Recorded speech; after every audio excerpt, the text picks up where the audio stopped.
Don't you remember the day when you met her for the first time? You were amazed by her and you couldn't take your eyes off her.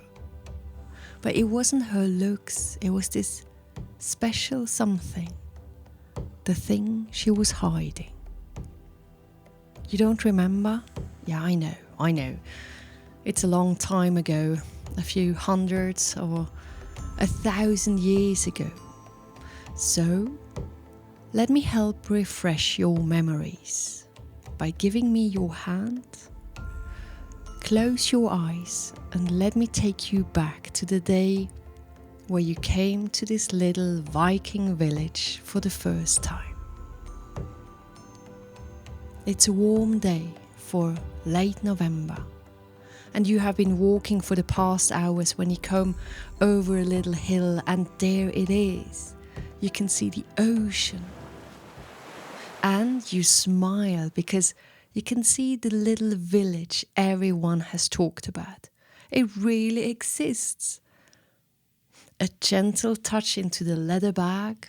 You take this beautiful, beautiful blue stone out of the pocket, looking at it, kissing it, and thinking, soon I'll be rich. As you approach, you start walking past some small houses, kids playing outside, people nodding friendly, and then it starts to get more crowded. Animals everywhere, people talking, working, trading. Some of them, they'd greet you, some of them, they just pass you a smile, and some of them, they just look curiously at you. But you feel welcome, and now you feel that this is going to be something, and you can feel the excitement coming up. That's when a kid comes up to you, saying, "Hello, stranger, welcome to our village. To know that you mean no harm, we would like to get you know a little bit better. May I lead you to our chief's house?" A few hours later, you are still sitting at the chief's table, but half of the village is surrounded in awe, looking at your beautiful stones. This one, for example, this will bring you luck during winter time. If you keep it in your pocket, it will keep your heart warm. And what about this one? A kid asks and holds up a white stone with some black traces in it. Oh, this one. That's the moonstone. It will help you to keep a good intuition, and it's always good to keep it with you when you're traveling. I want one. Me too. Give me a blue one and a green one, and I want the red one. Give me 2 of the brown. Huh. It could not have gone better. After selling more than 20 stones, having money in your pocket, you are invited for feasting.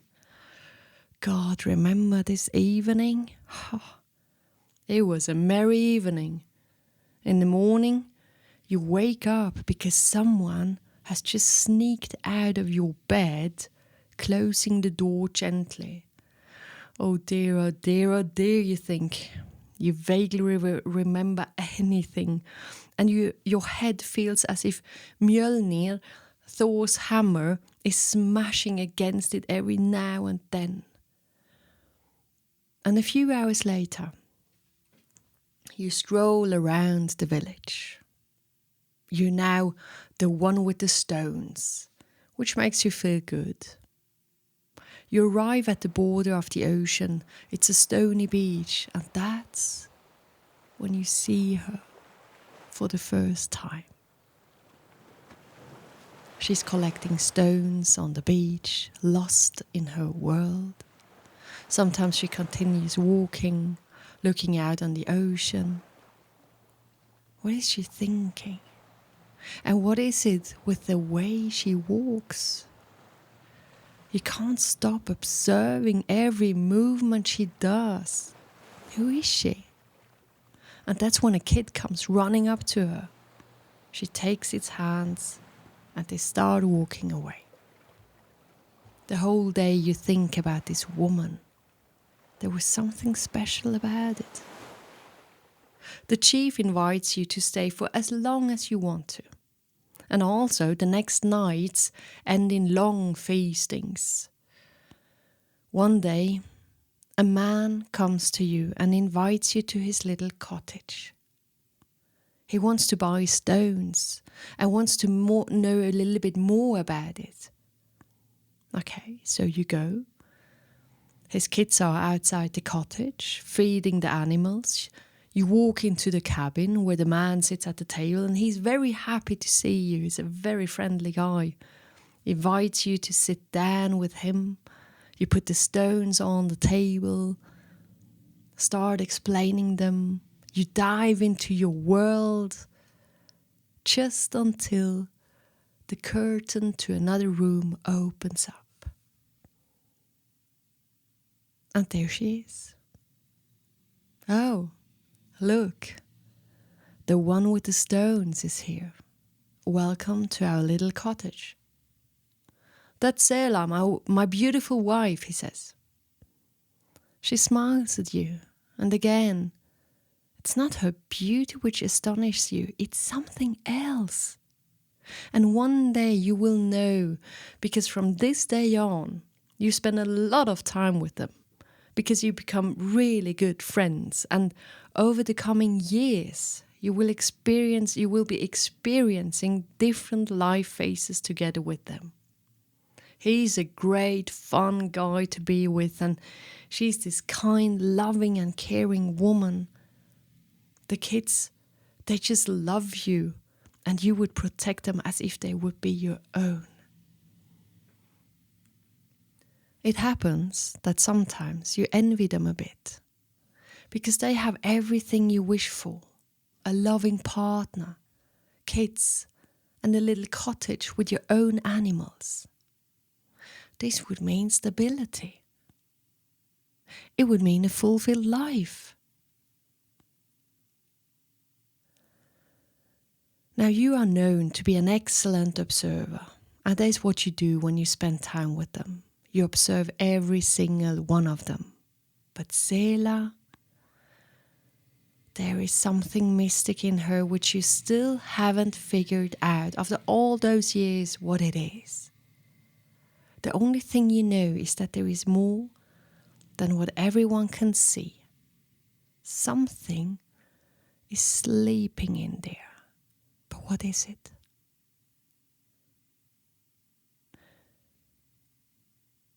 What happened but that's tragic. What happened a few winters later is tragic. One day, Sela's husband and the kids went out hunting, and they never came back again. Years later, their dead bodies were found, and it must have been an avalanche that had killed them. But the day they didn't come back, that was the day where Sela was a broken woman. You tried to talk to her a few times, many times, console her, but she was just this shell and didn't let anyone in. And one day, she packed her bags, took her horse and rode away. Little did you know that the next time you would see her again, you would know what it was that she had been hiding all the years.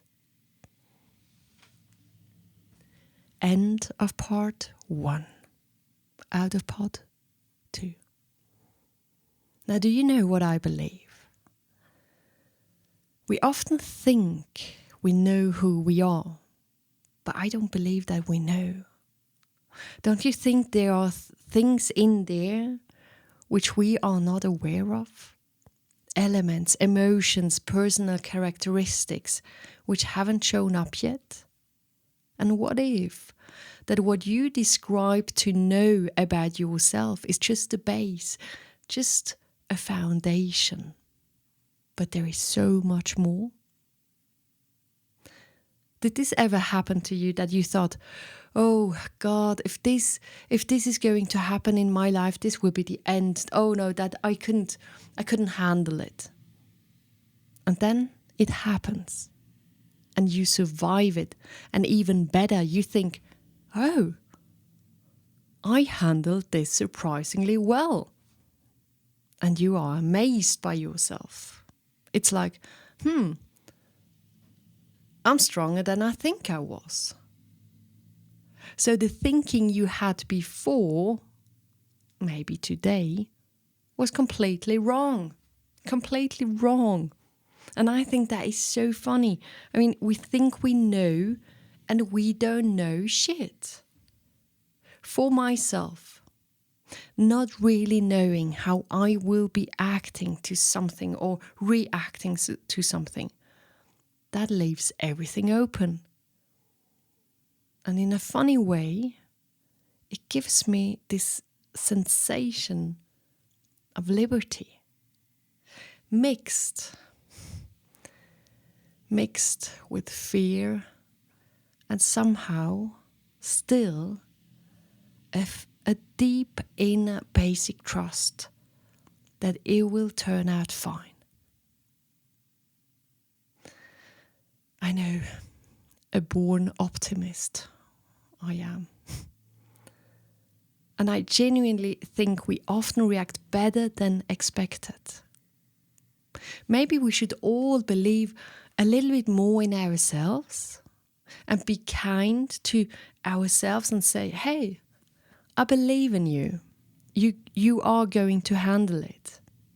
Because you can be amazed by yourself, can't you? Sorry. Yes, you can. And maybe we're all stronger than we think we are. What I'm trying to say here is, number one, there is so much more in there to explore, or in here, in yourself to explore. It will show up in a crisis, or if you voluntarily start to push the limits and break the boundaries. That's also when it's going to show up. It's an adventure. And secondly, let me read this from Mark Manson's book, The Subtle Art of Not Giving Up, because he hits it on the point here. Here we go. Quoting, well, I'm always wrong about everything over and over and over again, and that's why my life improves. Growth is an endlessly iterative process. Sorry, I've never seen this word before. Iterative process. Excuse me. When we learn something new, we don't go from wrong to right. Rather, we go from wrong to slightly less wrong. And then we learn something additional. We go from slightly less wrong to slightly less wrong than that. And then to even less wrong than that, and so on. And we're always in the process of approaching truth and perfection without actually ever reaching truth or perfection. We shouldn't seek to find the ultimate right answer for ourselves, but rather we should seek to chip away at the ways that we are wrong today so that we can be a little less wrong tomorrow. When viewed from this perspective, personal growth can actually be quite scientific. End of quote. Just take this simple example. Today, you might think that you are a very jealous person. Imagine that one day you're not going to be jealous anymore. But what do you have to experience to get there? So many questions. And you will see Sela, the Viking woman. She's a very good example. Unfortunately, she had to suffer to find out what was in there in her. And I will tell you in the next episode. And what I would invite you to do is to imagine that first you have a massive potential of becoming stronger, wiser, more caring and loving than what you are today. Would that be a path worth taking? Stronger, wiser, caring, loving? Yes, huh? But, what if you have to suffer and go through hell to get there? Would you still say yes? Would you accept to know that you will be suffering a lot and it would be so hard? But afterwards, there is a guarantee that you will have a better life than today. Will it? Really? But it could be. It's tempting to stay where you are because it's comfortable. And maybe that's good. Because then you would be aware that you are in a good place, which is a lovely thing, isn't it? But what if you are so damn curious on what is on the other side that you can't say no to this path? Oh boy, oh boy, oh boy. What a journey, what a journey. Now, what is the story of Sela going to tell us? We will see. I will tell you soon. In the meantime, take care and bye. And by the way, I'm Jelen, your time expert. Someone who will soon be starting the journey of writing a book. It's all up here. It's all up in there. And I wonder how this will be to put it out there and then one day share it with you. Oh, I'm so excited about it. I literally can't wait to start put it out because it took me over a year. I mean, it was all up in there and it took me over a year and suddenly it started to get structured. And from that day on, I just can't wait to write. I just can't wait to write. And soon the day will come and I'm going to start. Okay.